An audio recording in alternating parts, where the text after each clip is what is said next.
Hey guys, welcome back. Hope you're enjoying your summer. Hope your plants are too. Today I want to talk about the best organic supplement that you can add to your soil mixtures or to your beds or to your mulch. And it's none other than common alfalfa. Now, alfalfa has been used in gardening for thousands of years. Recent archaeological studies have found alfalfa in use in Turkey 6,000 years ago. So we've definitely known that alfalfa benefits the garden, but it's only relatively recently that we found out why it's so good. So I'll quickly run down the top 5 reasons why alfalfa is the greatest supplement for your garden, saving the best one for last. So alfalfa is a dry fertilizer, meaning it stores very easily and it has a very long shelf life. And this leads into reason number 1 of why it's the greatest supplement that you could use. Reason number 1 is it's a slow release fertilizer. Because it's a powder and not a liquid, it won't simply leach through your soil. So you incorporate it into your mulch, incorporate it into your soil, incorporate it into your potting mixes.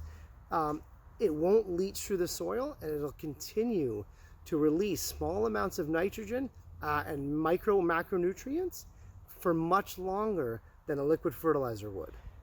And reason number 2 is it won't burn. I can literally throw it on my plants and it won't burn the leaves. It won't burn the roots, no matter what concentration I use. Now, I've also been adding alfalfa to my compost, not just my beds and not just my potting mixes, because alfalfa also feeds the microbes in your soil.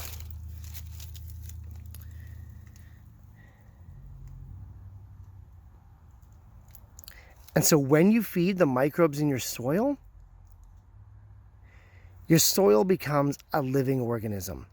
And the better your soil is, you know this, the better your plants will be. So alfalfa is a great way, to supercharge, a lackluster soil or compost mixture. Now, the 4th reason, unlike virtually all chemical fertilizers, alfalfa is organic in nature. So because alfalfa is organic, you are adding organic material to your garden simply when you use it. And you just don't do that with traditional salt-based chemical fertilizers.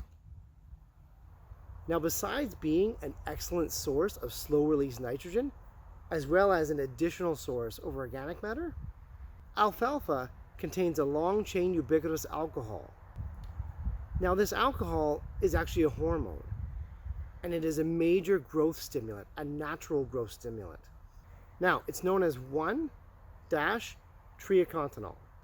But all you have to know is this hormone supercharges your plants, not only the shoots, but more importantly, the roots.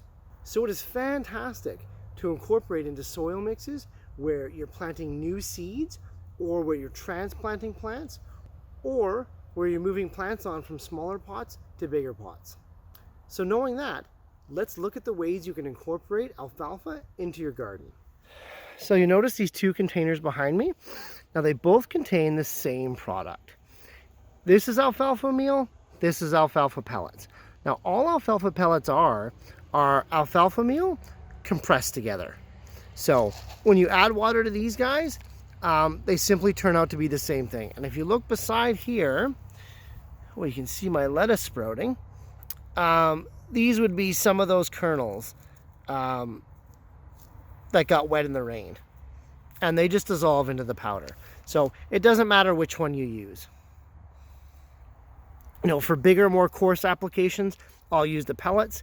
Then if I'm making fine potting or seedling mixtures, I'll just use the powder for obvious reasons.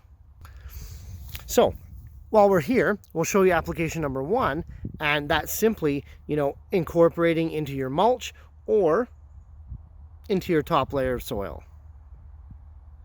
So application number 2, I put it into all of my potting mixtures. So you can simply just add the powder into the potting mix like that and mix it around. Now, the great thing is there's no set recipe for this. It doesn't matter how much you use, you won't burn the plants. So just eyeball it, you know, sprinkle it in until it looks good, and away you go. So you can see my bok choy beds from a few days ago, and you've seen it in a couple other videos. And these guys sprouted basically in 48 hours, and they're growing huge already. And so I'm sure that's not 100% attributed, you know, to the alfalfa and the triacontanol hormone, but it's certainly not hurting. So another option you could do, which I haven't tried personally, would be to make a tea solution out of it, like a compost tea. So what you would do is you put the powder or the pellets into a bucket, you would add water, stir it every 8 hours, let it go for about a week to 2 weeks, strain it if there's any large materials left in there, then you would have a nice, mild green fertilizer. Now, I haven't tried it myself. I do know people have tried to dissolve the powder quickly into water to use it as a foliar fertilizer, but it quickly gums up any of your sprayers, and it just doesn't work that way. I'm also not certain how much the plant uses the triacontanol hormone in the apical meristems or the leaves. I do know it is a massive root stimulant, so I prefer to add it to the soil. Plus, you're adding the organic matter, you're feeding the microbes, you're creating this whole ecosystem to grow better plants. So in my opinion, you know, alfalfa is wasted as a folio feed and even as a liquid fertilizer. Okay, so that's it for today, guys.